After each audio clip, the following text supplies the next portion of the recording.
Nous pensons que Jésus salam a fait J'invite Monsieur Jean Bourdil à nous envoyer un rhétorique, la science qu'on appelle du tajwid, c'est-à-dire de la prononciation. Et leurs transgressions propres, à l'instar du... Tout le monde a un représentant. La communauté musulmane n'en a pas.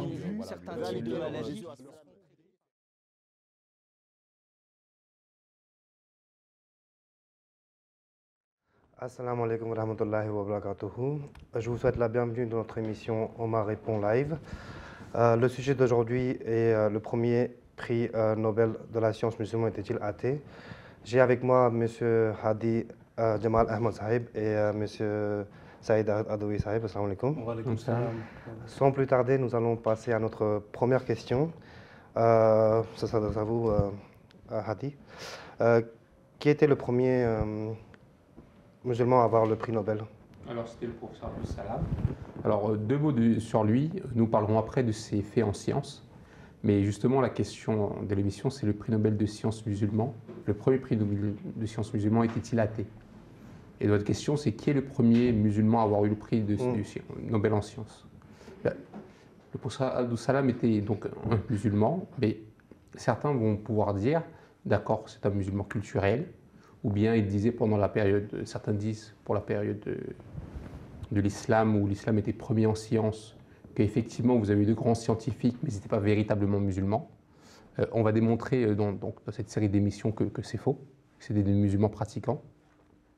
Alors le professeur Abdus Salam était très régulier dans ses prières, très très régulier.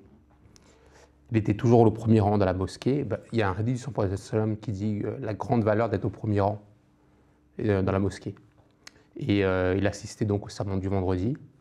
Et d'une manière très intéressante, il avait des flashs, alors à n'importe quel moment, mais aussi pendant les sermons, et il sortait son carnet pour les écrire de peur de les oublier. Et quand il travaillait dans son bureau, il écoutait le Saint-Coran, donc en audio, qui était là. Et il lui dira à ses collègues, à qui voulait l'écouter, que ses idées le trouvaient dans le Saint-Coran.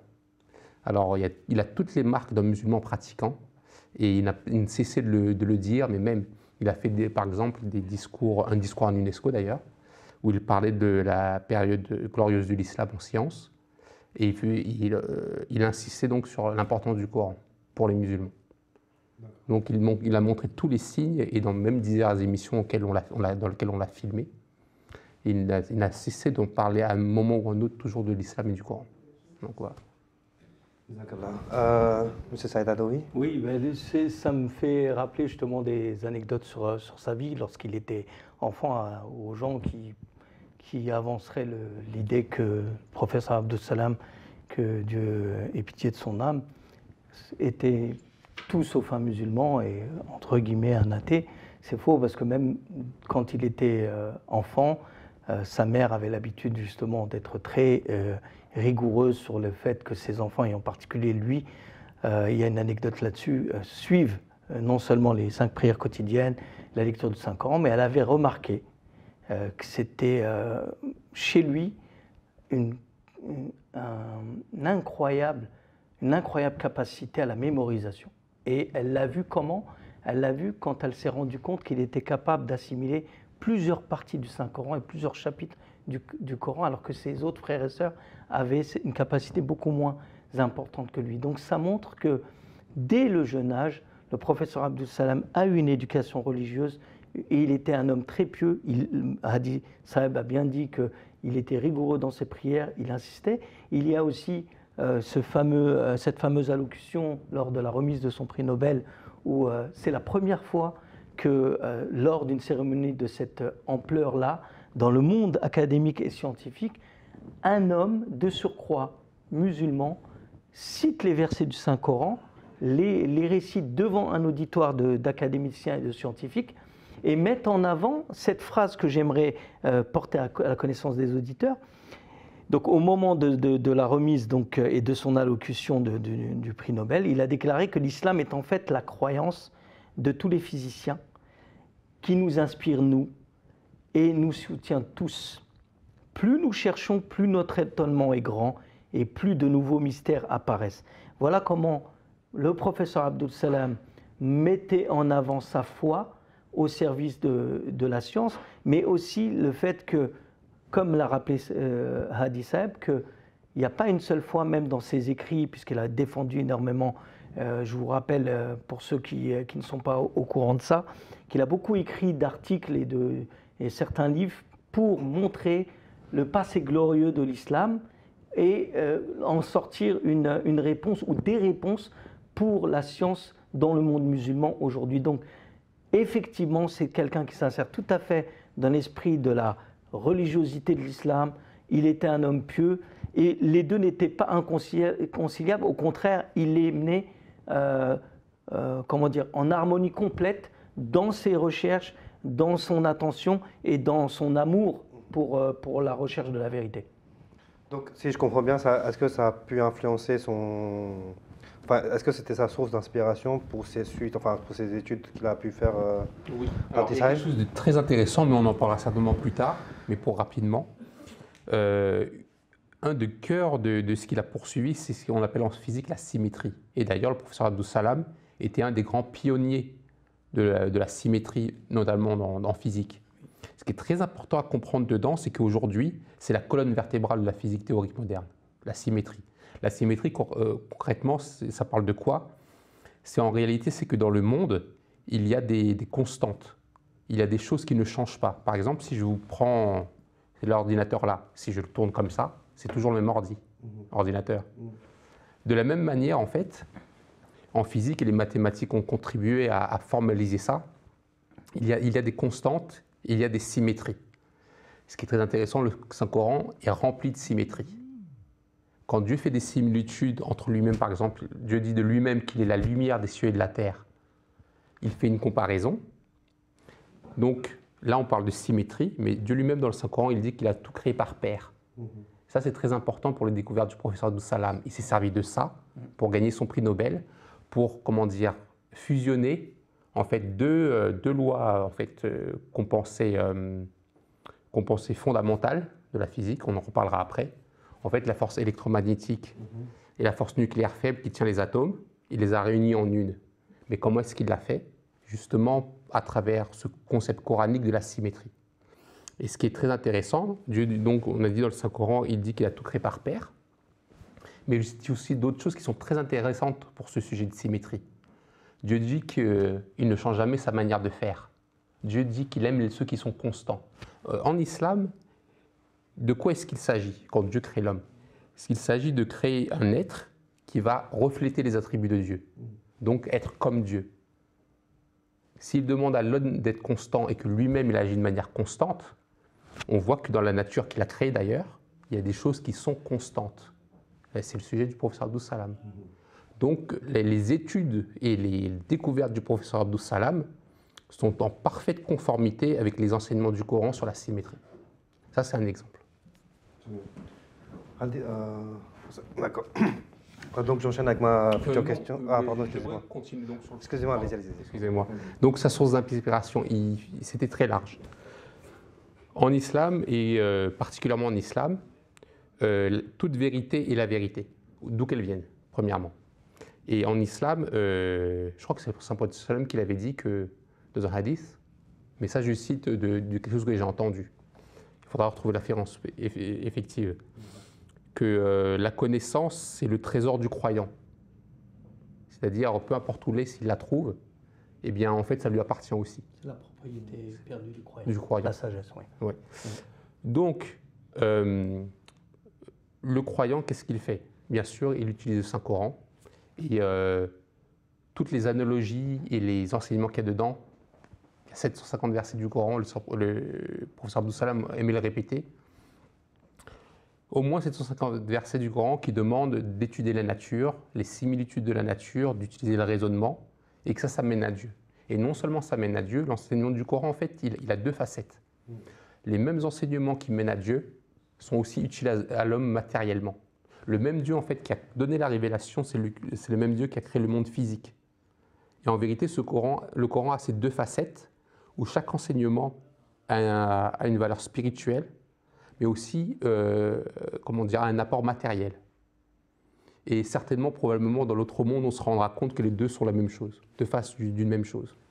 Donc, qu'en est-il du monde académique? Bien sûr, il a fait donc des études en mathématiques, ensuite en physique. Il aimait particulièrement Dirac, qui est un grand physicien de son époque, qui a enseigné à Cambridge d'ailleurs, et qui a fondé plus ou moins la mécanique quantique, un peu le domaine, un peu le domaine du professeur, en fait le domaine du professeur Abdus Salam. Et il considérait que Dirac c'était le plus grand scientifique du monde. Il a d'ailleurs dans son centre qu'il a créé à Trieste, le ICTP, le centre donc de théorie de physique théorique de Trieste, une médaille qui s'appelle Dirac du coup, qui récompense les travaux faits en physique, mais la médaille porte le nom de Dirac, qui montre son admiration. Donc, comme nous l'avons dit, il s'inspirait des recherches du Coran, et donc le Coran demande l'observation de la nature et les études de la similitude de la nature. Et donc on a parlé de la symétrie, et justement, en réalité, ce principe de symétrie, on n'insistera jamais suffisamment dessus. Parce qu'en réalité, quand on commence sur ce sujet-là, en fait, on peut voir dans n'importe quel domaine ce sujet se montrer. Le professeur Abdus Salam, il a fait des découvertes en physique. Il y a d'ailleurs une branche de la physique qui s'appelle supersymétrie que le professeur Abdus Salam a contribué à fonder. Quand on parle de théorie string theory en anglais, la théorie des cordes, il a contribué.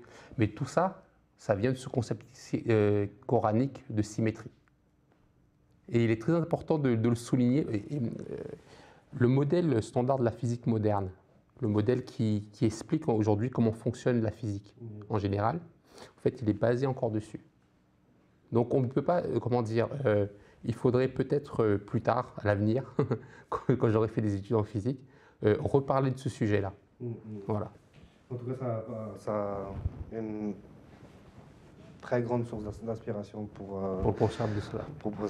Donc justement, ma question d'après, c'était quels furent ses apports dans les pays, dans le monde entier, surtout les pays en voie de développement et les pays musulmans. Donc, d'accord, très bien.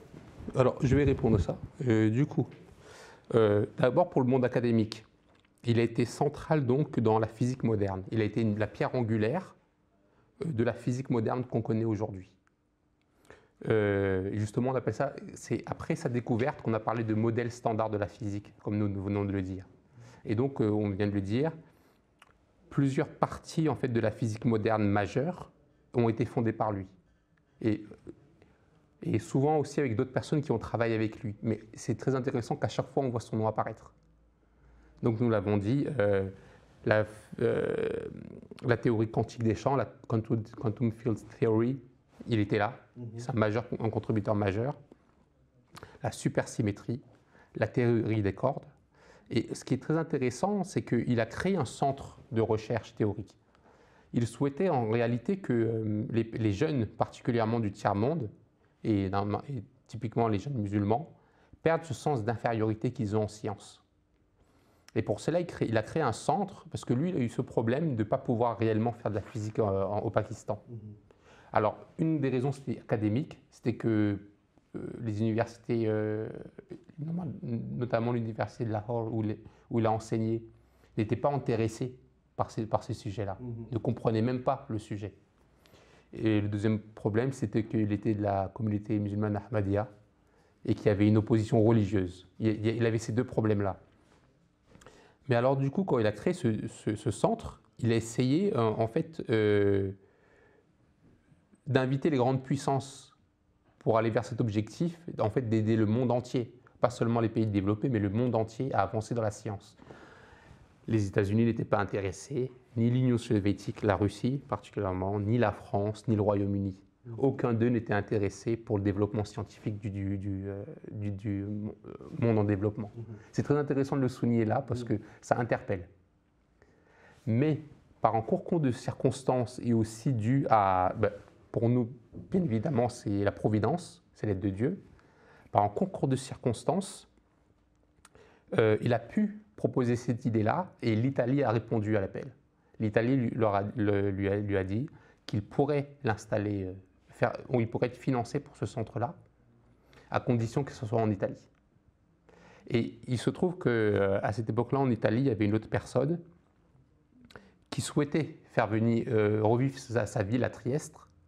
Et il a trouvé en professeur Abdou Salam la personne idéale pour faire ça. Alors, ce qui va être intéressant avec ce centre, c'est qu'à l'époque, il a été fait sous l'égide de l'Agence atomique pour l'énergie. C'est le gendarme aujourd'hui, quand on parle de l'Iran, le contrôle nucléaire de l'Iran, le gendarme, c'est l'AIEA. C'est cette agence-là.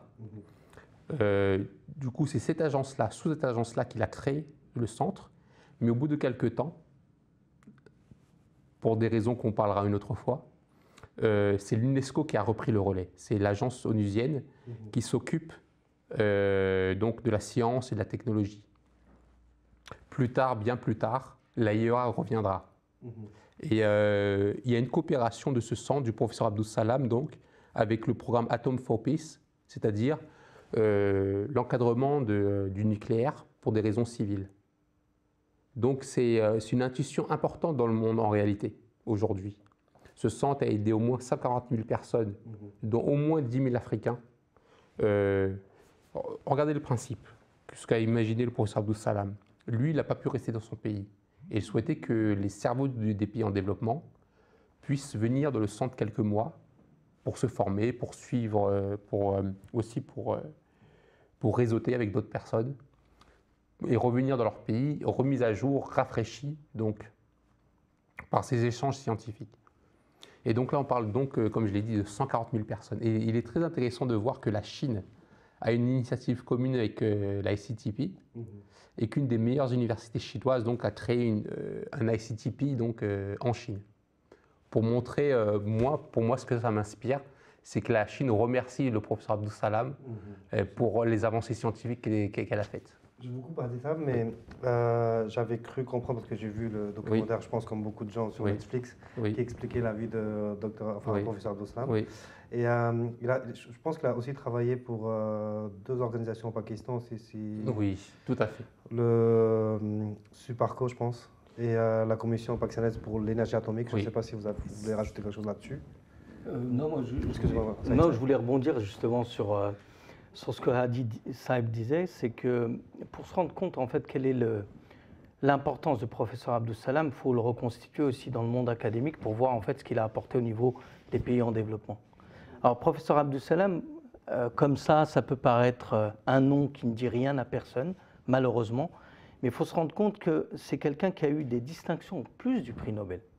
C'est-à-dire qu'il y a 14 organisations internationales qui lui ont donné des prix de distinction assez importants.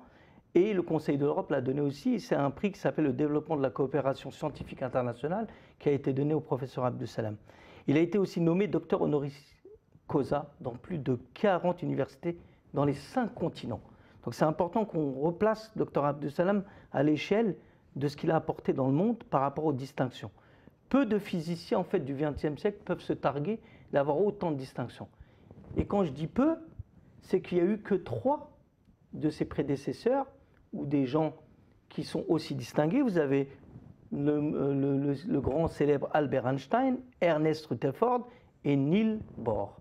Donc en dehors de ces 3, vous avez le docteur Abdou Salam qui est à l'équivalent au niveau de l'apport qu'il a apporté, qu'il a amené dans le monde académique en plus de ces distinctions. Il y a aussi une chose qu'on doit aussi comprendre, il en a parlé par rapport aux 140 000 personnes, il faut se rendre compte que son apport dans les pays du développement est considérable. C'est-à-dire qu'il a aidé principalement pour des jeunes de pays d'Afrique ou même d'Asie, et principalement musulmans, plus de 70 000 jeunes scientifiques des pays du monde. Rien qu'avec son centre à Trieste, il a attiré. Donc imaginez-vous l'importance d'une personne qui non seulement apporte une avancée extraordinaire au monde, mais en plus dans ses actions, parce que c'est ça, c'est pas simplement un homme qui a reçu des distinctions de par ses travaux, c'est parce qu'il était engagé et il était convaincu que l'apogée qu'avait connu l'islam dans les sciences, il avait, lui, la possibilité d'être une force motrice qui va amener ces jeunes scientifiques, principalement musulmans, à revenir découvrir l'héritage de leurs ancêtres, mais dans le monde moderne. Donc si vous voyez un petit peu l'étendue du personnage, c'est dans le monde académique, même si dans le monde populaire, entre guillemets, je n'aime pas le terme, il est moins connu, mais dans le monde académique, il est parmi les plus importants physiciens non seulement de sa génération, mais de son époque. Donc, Il collaborait fréquemment avec Einstein. voilà, donc vous avez 3 grands physiciens qui ont apporté une grande contribution, et vous avez professeur Abdus Salam à côté qui est non moins aussi prestigieux qu'eux, mais dont on n'entend pas parler. D'ailleurs, on va parler de pourquoi on n'entend pas parler de lui. Donc, Vous voulez Oui, rajouter j'aimerais quelque bien chose à rajouter Habib? quelque chose de très intéressant s'est passé que j'ai remarqué. Il faut savoir qu'il y a une université très connue donc en Iran qui s'appelle la Sharif University of Technology. Et donc, un des exemples de cette université, qu'ils envoient beaucoup de gens à Stanford. Parce qu'ils sont excellents. Et les Iraniens en général sont excellents. Il faut savoir qu'aux États-Unis, c'est la communauté qui est la plus éduquée. Et ils sont une des communautés au niveau économique, par l'apport qu'ils font, les plus fortes aux États-Unis. Alors, en 1979, il y a la révolution iranienne, la même année que le professeur Abdus Salam a le prix Nobel. Et il parle du Coran dans son allocution. Il est très intéressant de voir que dans un pays musulman qui s'est désintéressé de la science, eh bien, celui qui dirigeait le pays, je crois que c'est l'ayatollah Khomeini, dans les années 80, au début, il va écrire un livre qui dit qu'effectivement, la science et le Coran, en fait, ne sont pas du tout incompatibles, ils sont d'ailleurs synonymes, et que la connaissance, comme le disait le prophète Salam, c'est l'excellence en science, c'est demander aux musulmans.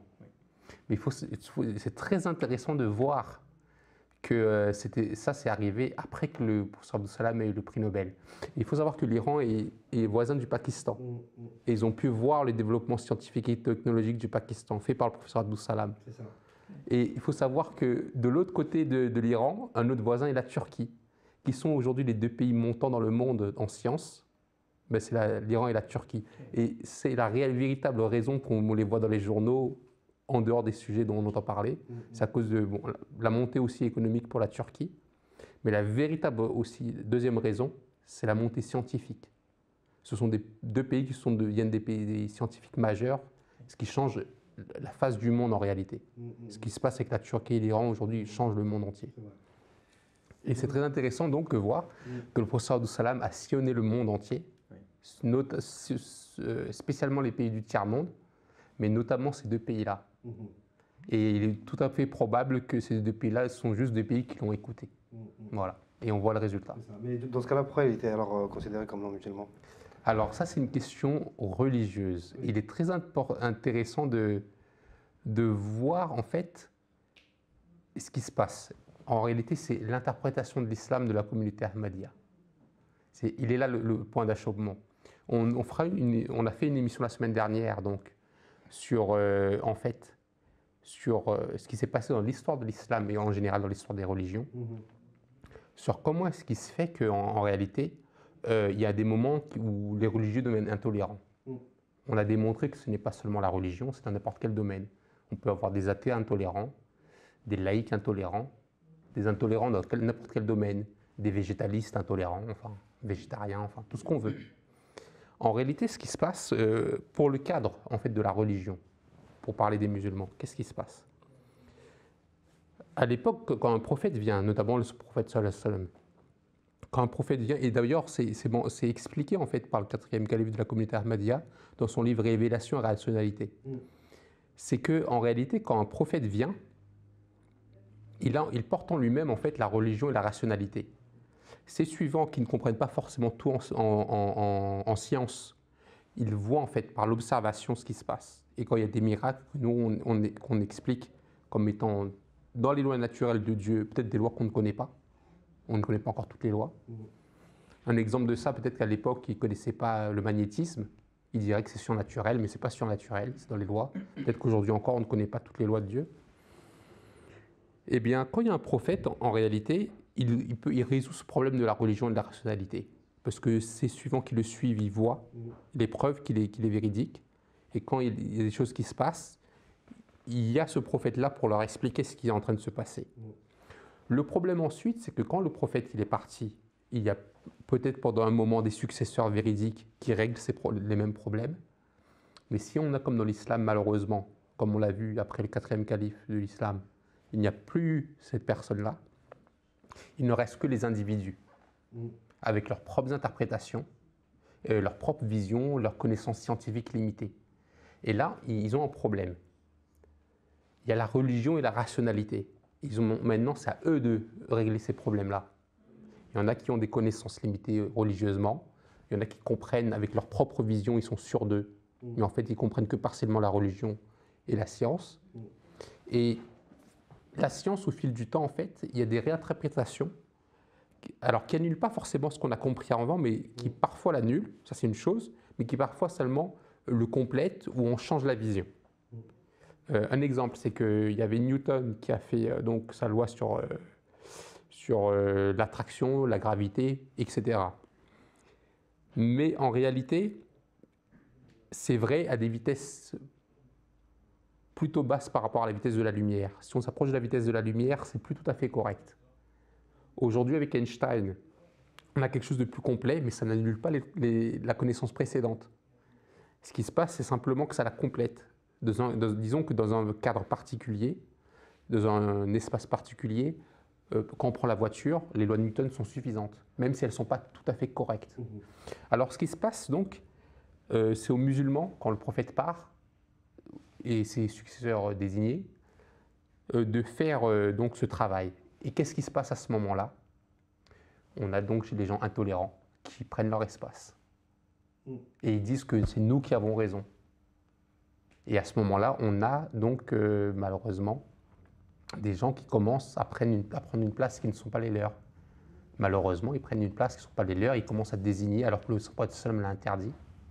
Le prophète sallam a dit que la personne qui se déclare musulman est musulmane. C'est la seule définition qu'il a donnée.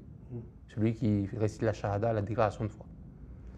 Mais donc, malheureusement, dans n'importe quelle religion, dans n'importe quelle idéologie, dans n'importe quelle ethnie, enfin, peu importe, il y a des gens qui se donnent le droit de faire des désignations.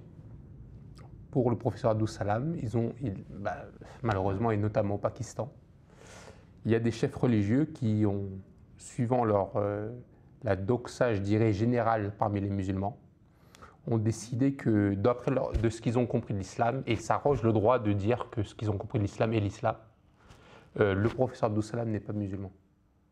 Et le problème, il vient de là. Et malheureusement, ça se voit dans l'histoire de l'islam, mais dans l'histoire humaine en général. Voilà. Du coup, quelles conséquences ont eu ce takfirisme dans sa carrière? Vous vouliez peut-être rajouter quelque chose? D'accord. Premièrement, en fait, ce que ça a fait, c'est que d'abord, dans son pays, ça a créé quelque chose d'assez horrible. L'opposition à l'Ahmadiyya, la communauté musulmane Ahmadiyya, a créé en fait l'opposition à ce que les savants religieux de n'importe quelle dénomination commencent à désigner n'importe qui, n'importe comment, qui n'est pas de leur suivant, comme des non-musulmans. On a commencé à avoir la persécution des chiites, des chrétiens, et même des musulmans qui ne sont pas d'accord avec eux. Littéralement, le musulman de l'autre côté de la rue, s'il n'est pas d'accord avec vous, il rentre dans ce cadre. Et on a vu des choses assez horribles. Vous savez, il y a un groupe musulman, malheureusement, au Pakistan, qui s'appelle, je crois, la Jamaat-e-Islami. C'est ça. Est-ce que vous savez que Al-Qaïda, qui a sévi malheureusement dans le monde, est un enfant de Jamaat-e-Islami? On voit le résultat. Quand on parle des talibans et les bêtises qu'ils font, eh bien, certains de ces courants-là, eh bien, ils viennent de ça. Qui sont Jamaat-e-Islami, sont les premiers opposants à l'Ahmadiyya. C'est en fait cette intolérance qui a été commencée avec la communauté musulmane Ahmadiyya est devenue un poison, un cancer. Ouais. Du coup, il y avait une histoire aussi là-dessus par rapport à l'UNESCO où il avait posé sa candidature, peut-être aussi. Il a posé sa candidature et le Pakistan, bien, probablement sous la pression des mollahs, a présenté quelqu'un d'autre à sa place. Alors, ce n'était pas une opposition directe, mais ça lui a enlevé ses chances d'être directeur de l'UNESCO. Et qu'est-ce que ça a créé comme problème chez lui? Eh bien, ça l'a rendu littéralement malade. Il y a eu, en réalité, à un moment donné, on a cru qu'il avait le Parkinson qui s'est déclaré, mais les médicaments ne fonctionnaient pas.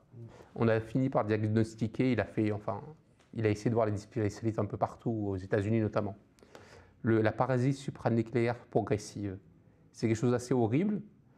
concrètement, une partie du tronc cérébral commence à se détruire, des nerfs, il y a des lésions, enfin c'est quelque chose, donc on perd l'équilibre, la vue, la marche, la déglutition, la parole, et donc au fil du temps, il commençait à perdre en fait ses capacités motrices.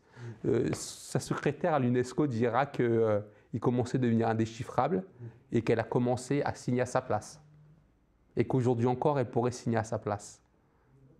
Et finalement, il a dû prendre sa retraite.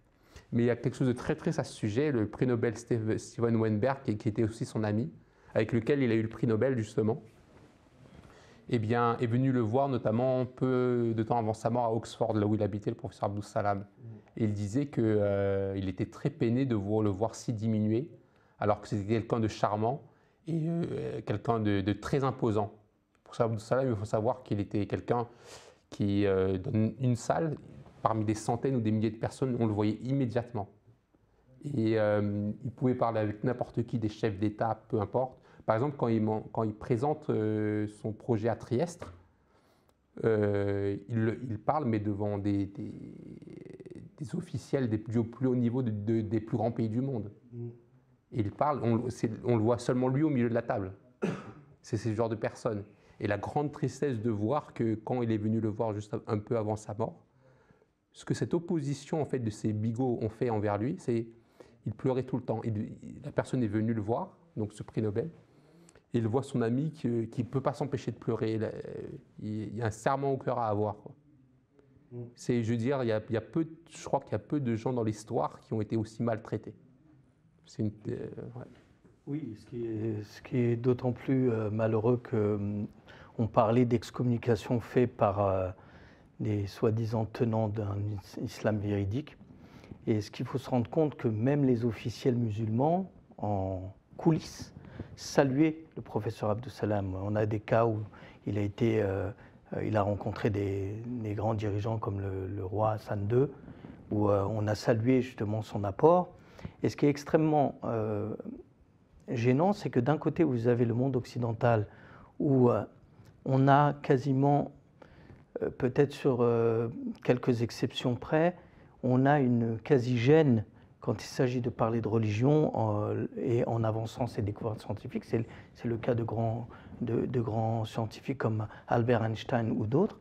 Et vous avez un homme, professeur Abdus Salam, qui lui en était fier et qui le revendiquait au point qu'on parlait donc justement de cette fougue pour présenter les versets du Coran, même devant l'Assemblée du prix Nobel, mais il était aussi un patriote. Et on sait que pendant la remise du prix Nobel, il est venu habillé avec les vêtements traditionnels pakistanais, et montrant la fierté qu'il était d'appartenir donc à cette classe rare de musulmans qui rendait fier l'islam. Vous voyez, c'est l'honneur l'honneur de l'islam qu'animait un homme comme un professeur Abdus Salam, mais pas que, mais Mohamed Zafullah Khan aussi.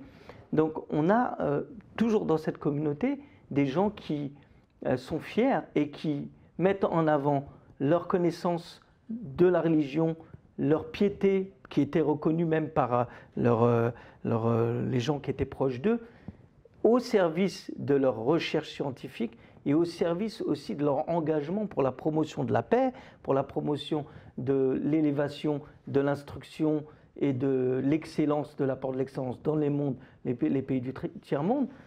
Et vous avez des bigots qui n'apportent absolument rien et qui, en leur sein, n'ont même pas des gens du calibre du professeur Abdus Salam, qui lui font un barrage net, lui niant son islamité, mais lui niant aussi son patriotisme pakistanais. C'est-à-dire qu'en le taxant de non-musulman, on lui retire aussi le monde et les distinctions du monde. Mais si quelqu'un veut véritablement savoir quelle est la stature du professeur Abdus Salam, alors on invite les gens à aller regarder quelles sont les distinctions qu'il a eues, quels sont les apports qu'il a apportés au monde académique, quels sont les apports en matière de paix dans ce que disait Hadi, à savoir non seulement d'inciter les puissances occidentales à aller dans une logique de partage des connaissances, du partage pour l'humanité. Oui, juste pour rajouter Ouais. son centre ICTP. Quand il le crée, c'est en pleine guerre froide. Mm. On a des Américains, des Chinois, des Russes, des Israéliens, des Arabes qui peuvent se parler au même endroit, dans un monde qui s'entre-déchire autour, Autour, oui. mais pas là. Ça, c'est un des suivants du professeur Abdus Salam, qui était un Israélien, a eu le prix Nobel. Alors que nous connaissons en fait le contentieux qui entre, en tout cas, les Arabes au minimum, ou même le tiers-monde en général. Et sur la question israélo-palestinienne, c'est montrer l'importance qu'il a créé de cette coopération, puisqu'il avait la conviction que la science était un endroit où tout le monde peut se parler. C'était un vrai humaniste. Et c'est un vrai humaniste, là-dessus. et c'est un enseignement coranique Islamique. de s'entendre, et même coranique, tout simplement, oui, de tout à fait. s'entendre sur les sujets auxquels on peut s'entendre. Où Et là, on peut l'humanité faire la paix. peut justement apporter. Voilà. C'est-à-dire il a réussi à amener l'union des peuples dans la promotion de la paix, mais qui est universelle. Donc il n'est pas réservé à une catégorie. Donc ça, c'est professeur Abdus Salam. Mais en même temps, on a eu un exposé de malheureusement comment ça a affecté sa vie. Mais en même temps, on lui a tout nié à ce monsieur. Alors que son apport est à l'instar de gens comme Albert Einstein. C'est se rendre compte à quel point on a, au nom de la religion, alors qu'on n'a rien apporté d'autre dans les milieux de ces soi-disant bigots, on n'a pas apporté de figure qui pouvait rivaliser avec ça, on a une personne qui non seulement apporte une avancée extraordinaire dans le monde de la science, de la physique en particulier, mais en plus qui a réconcilié la science avec la rationalité et qui l'a prouvé en utilisant le Coran, en utilisant sa croyance, malgré qu'on lui ait nié son islamité. Et je crois qu'il quitte le pays, enfin le Pakistan justement en 1974 après des lois contre l'Ahmadiyya. En fait, on était déjà beaucoup plus tôt, on était dans les années 50. En fait, c'est qu'il a commencé à faire de très grands progrès en sciences. Il a eu, je crois que son doctorat en quelques mois, en 7 mois, ce qui était assez incroyable. Il a même eu l'équivalent d'un master de physique à Cambridge, mais ce qu'il faut comprendre, c'est que c'est une des choses les plus difficiles du monde. Et lui, il l'a fait, je crois, en 2 ans au lieu de 3. Il a fait son master en 1 an. Et donc, il a fait ça. C'est quelque chose d'assez. Il a travaillé notamment dans le laboratoire qui a fait plusieurs prix Nobel, le laboratoire Cavendish à Cambridge. Et donc, auréolé en fait très tôt en fait. Très tôt, il a réglé un problème très important. C'est que pour l'unification des forces, pour avancer dans ce domaine-là, en fait, il y a des calculs qui deviennent compliqués parce qu'ils donnent des chiffres aberrants. Notamment, pour régler ça, il y a ce qu'on appelle la renormalisation. C'est un procédé mathématique. Il a réglé un problème qui a été soulevé notamment par Feynman, un autre grand physicien très connu. Il l'a réglé avec une facilité stupéfiante. C'est-à-dire que très tôt dans sa carrière, il avait quasiment instantanément, en fait, peu importe après son doctorat, il a eu une grande renommée scientifique, très vite. Il a voulu aller au Pakistan et aider le Pakistan à monter. Mais quand il est allé, personne n'a voulu être intéressé par ce qu'il faisait. Et il est parti très tôt, dans les années 50, vers l'année 54, quelque chose comme ça. Ce qui est intéressant, par contre, malgré tout, c'est que même au Pakistan, on entend ça et là, dans certaines émissions de télévision pakistanaises ou même dans le monde, un regret de beaucoup de Pakistanais qui, eux, connaissent la valeur et de l'apport du professeur Abdus Salam et qui regrettent, qui ont même fait des revendications pour qu'on réhabilite Abdus Salam, professeur Abdus Salam, au Pakistan, et que son patriotisme, il le reconnaissait parce et même ce regret de certains disant qu'on a privé le Pakistan de la possibilité de briller en niant au professeur Abdus Salam ce qu'on lui a retiré. Donc, malgré ces bigots, on a quand même des intellectuels ou des gens qui sont bien informés de ces choses-là et qui connaissent la réalité de l'apport pour le Pakistan. Et c'est pour ça qu'on doit s'étonner aussi d'une personne qui a passé le plus clair de son temps, plus de 40 ans, à l'extérieur des frontières du Pakistan.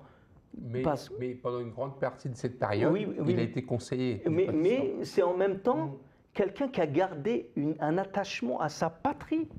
Et c'est l'honneur pour le Pakistan et pour l'islam. Donc, malgré qu'on lui a... C'est comme un exilé, en fait, qui n'a jamais oublié sa patrie et qui a toujours défendu jusqu'au jour du prix Nobel, où il a remis en avant son amour pour la patrie. Donc, et ça montre quoi? Ça montre qu'un musulman, et c'est le cas du professeur Abdus Salam, même si on lui nie son islamité, même si on lui nie son patriotisme, eh bien, s'il est un amoureux de ces deux choses, la religion, donc l'islam, et sa patrie, ce qui est d'ailleurs tout à fait conciliable et recommandé par l'islam et par la foi, eh bien, on ne peut pas l'étouffer comme ça d'un simple revers de main en se disant que non, il ne compte pas. Ça transpire, ça rayonne. Le professeur Abdus Salam, malgré tout, et c'est ma conviction aussi, que tôt ou tard, aujourd'hui ou demain, les gens sauront qui est le professeur Abdus Salam et il sera réhabilité réellement dans toutes les sphères de la société, Inch'Allah. Ça me ramène sur ma question d'après, Saïd Saheb. Ma question d'après est, peut-on dresser une parallèle entre son excommunication à l'excommunication de savants tels qu'Averroès, par exemple? On peut le faire, même si le domaine d'excommunication n'est pas le même, puisque, bon, après on reviendra sur Averroès, on le traitera dans un autre cas. On l'a traité la semaine dernière. Voilà, mais on pourra le retraiter justement Et là, si vous voulez, le parallèle qu'on pourrait faire, c'est que, à la différence de Averroès, peut-être que les outils n'existaient pas à l'époque, c'est que le professeur Abdus Salam a prouvé que la rationalité et la foi et la science, donc, est complètement en accord et que, à la différence d'Averroès, c'est que le professeur Abdus Salam a montré, et c'est parce qu'il a montré ça qu'on l'appréciait aussi, mais de l'autre côté, c'est d'autres raisons qui ont fait qu'on l'a excommunié. Par contre, Averroès, on l'a excommunié parce qu'on l'accusait de faire porter atteinte à la loi révélée et que la loi révélée, selon sa façon d'expliquer les choses, était bafouée par son trop plein de rationalité. Moi, je vois une différence dans la posture d'aujourd'hui, qui avant on avait des gens éclairés, maintenant on a des gens qui sont complètement bigots, on a très peu de grandes institutions musulmanes pour les sciences, mais le professeur Abdus Salam, sans aucun doute, il a prouvé que la rationalité est tout à fait en phase avec... donc il n'y a pas de raison d'excommunier le personnage sur ça. On l'a excommunié purement et simplement pour sa croyance religieuse et sa posture et son attachement à sa foi religieuse musulmane. Oui, pour revenir sur Averroès, historiquement, qu'est-ce qui s'est passé à son époque? C'est qu'on est en Espagne musulmane, donc en Andalousie, et il a eu une position intéressante. C'est qu'il a eu la position où la religion et la rationalité ne devaient pas forcément essayer de s'expliquer l'un l'autre. Il a eu cette position-là, et en plus elle est très intéressante pour réfléchir, parce que quatrième calife dans la communauté musulmane Ahmadiyya, dans son livre Révélation et rationalité, il expliquait que dans le passé, les connaissances scientifiques pouvaient être limitées et même totalement imparfaites. Et après, le débat peut continuer. Est-ce qu'à toute époque, de toute façon, n'est-elle pas limitée et imparfaite? Ça, c'est un autre débat. Et que donc, la position d'Averroès était très intéressante. Et en fait, islamiquement, ça ne pose pas de problème, cette position, parce que pour un musulman, pourquoi est-ce qu'il n'y a pas eu de Galilée dans les pays musulmans? Parce que de toute façon, en islam, pour l'islam, ces deux sujets-là ne sont pas forcément à mettre en opposition du tout. Un fait scientifique qu'on ne peut expliquer par la religion et qui semble contredire la religion n'est pas un problème, parce que pour le musulman, déjà la foi révélée est supérieure à la rationalité. Ça, c'est une première chose, en général. Mais la deuxième chose, c'est qu'il y a quelque part cette compréhension que peut-être que des phénomènes qu'on ne comprend pas aujourd'hui sont expliqués à l'avenir.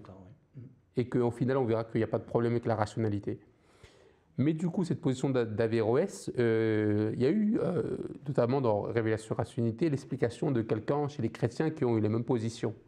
Et c'était un Écossais Scotus qui a posé le phénomène sous l'angle suivant. S'il y a autant de gens qui croient dans ces prophètes-là, c'est qu'à leur époque, ils ont dû voir des choses rationnelles qui a établi cette foi-là, cette compréhension-là. Parce que sinon, par exemple, si je vous parle de dragon ou n'importe quelle autre chose, ce n'est pas quelque chose qui a tenu. On parle de mythes, de légendes, mais personne n'y croit. Comment ça se fait qu'il y a des milliards de personnes qui croient dans l'islam, dans le christianisme, etc. C'est qu'il y a forcément, à l'époque, des gens qui ont vu des choses basées sur la rationalité qui les a convaincus. Ensuite, ça a été transmis de parents à enfants et de personne à personne, mais il a fallu obligatoirement qu'à l'origine, ce soit rationnel. Donc, cette position-là, en fait, elle rejoint celle d'Averroès. C'est qu'on n'est pas obligé de les confronter là, parce que de toute façon, à l'origine, cette question-là a été réglée, que les deux fonctionnent ensemble. Donc, on peut dire qu'effectivement, on peut faire... En fait, on pourrait faire quelque part en parallèle avec professeur Abdou Salam et Averroès, dans le sens où c'est bigot. En fait, il y a ce phénomène que... Pourquoi est-ce que dans l'islam ou dans d'autres religions, la science a décliné? C'est parce qu'il y a cette mauvaise compréhension que, effectivement, bien, on a le constat qu'il y a des phénomènes qu'on n'arrive pas à expliquer par la religion ou qui semblent y avoir une contradiction. Chez les chrétiens, ça a été catastrophique. Catastrophique parce que l'Église a fait une erreur. Non seulement ils étaient bigots, ça c'est une chose, mais ils ont essayé de prouver que le christianisme avait raison et la science tort. Et malheureusement, l'observation montrait qu'ils se trompaient. Et ça a entraîné l'athéisme en Occident. Ça a été la défaite de l'Église. Et il se peut qu'en fait, que ces bigots musulmans aient peur que la science ait le même effet sur la religion. Et ce qui se passe, ils sont arriérés, ils sont obscurantistes. Et pour eux, la science, ça ne peut être que quelque chose qui va mettre fin à la religion. Ça c'est peut-être, c'est possiblement, de toute façon, une de leurs réflexions. Il y en a une autre, malheureusement. C'est que ces bigots-là, quand il n'y a plus de prophètes, il n'y a plus de successeurs désignés. Qui sont les tenants de la religion? Et ça a été dans le cas dans le monde musulman, mais dans les autres religions aussi. Ce sont les prêtres. Ils obtiennent un pouvoir, en réalité, et parfois ils vont même au-delà du droit qu'ils ont à avoir ce type de pouvoir, et ils commencent à s'arroger des droits mais qu'ils ne devraient pas avoir. Et qu'est-ce qui se passe quand, par exemple, le Messie premier alayhi salam vient, tel que prophétisé? Le quatrième calife, il explique d'une manière très intéressante dans son livre Révélation et rationalité que quand un prophète va venir, en fait, ça les gêne. Ils le voient ça avec parce que tant qu'ils étaient les dépositaires de la foi, les croyants peuvent faire à peu près ce qu'ils veulent, tant que ce sont eux les chefs. Un prophète vient, il veut vraiment la réforme. C'est un problème pour eux. C'est la fin de leur domination sur la religion, et c'est la fin du business, parce qu'une fois qu'il y a la réforme, il est où le profit?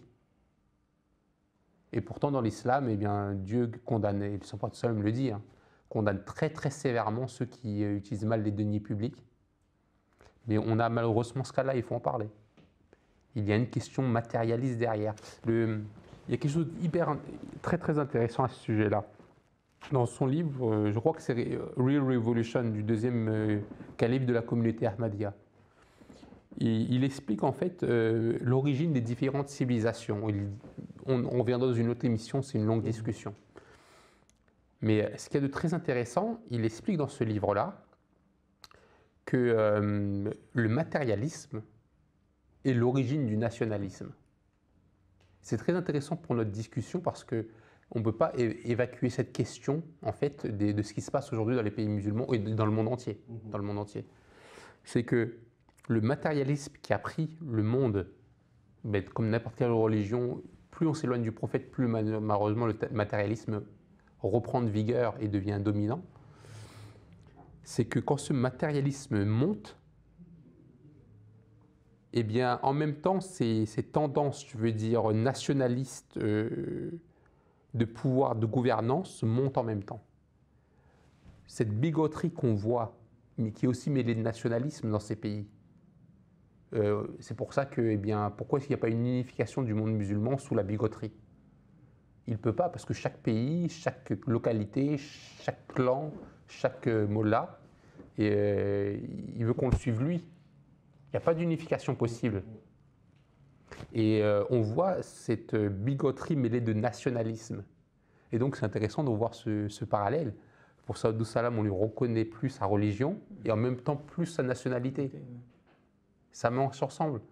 Parce que pour eux, c'est quelqu'un de dangereux. Si on le suit lui, c'est fini donc pour leur propre business, mais aussi dans leur esprit de ce qu'est la grandeur. Partant, le Saint-Coran dit que la gloire appartient seulement à Dieu. Mais ce qui va se passer chez ces gens-là, c'est que non seulement le professeur Abdus-Salam, quelqu'un comme lui, est un danger pour la religion, mais aussi pour la nation.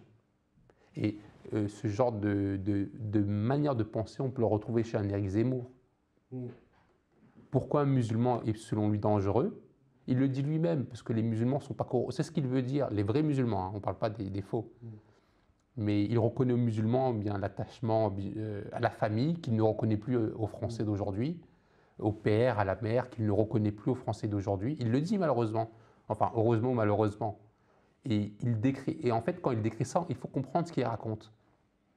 Pour lui, ce comportement-là, cette vision-là, n'est pas compatible avec sa vision de la nation d'aujourd'hui. En fait, c'est très intéressant. Il faudra qu'on en reparle plus largement dans une autre émission. Saïd, vous avez quelque chose à rajouter? Non. Je pense qu'on arrive à la fin de l'émission de Omar Répond. Et j'avais une annonce pour ce samedi 8 janvier à la mosquée de Saint-Prix, une conférence organisée par les femmes sur l'utilisation de l'or sur le traitement du cancer. Ce sera aussi transmis en live sur YouTube. Et n'oubliez surtout pas de vous inscrire avec le lien qui est affiché sur l'écran. Et sur ça, merci beaucoup encore Saïd Saheb et Hadi Saheb. Et nous nous retrouvons la semaine prochaine pour un autre Omar Répond live. Assalamu alaikum wa rahmatullahi wa barakatuh. Nous pensons que Jésus a J'invite M. Jean Bourdil à nous envoyer un rhétorique, la science qu'on appelle du tajwid, c'est-à-dire de la prononciation. Et leur transgression propre, à l'instar du... Tout le monde a un représentant. La communauté musulmane n'en a pas. Certains types de maladies.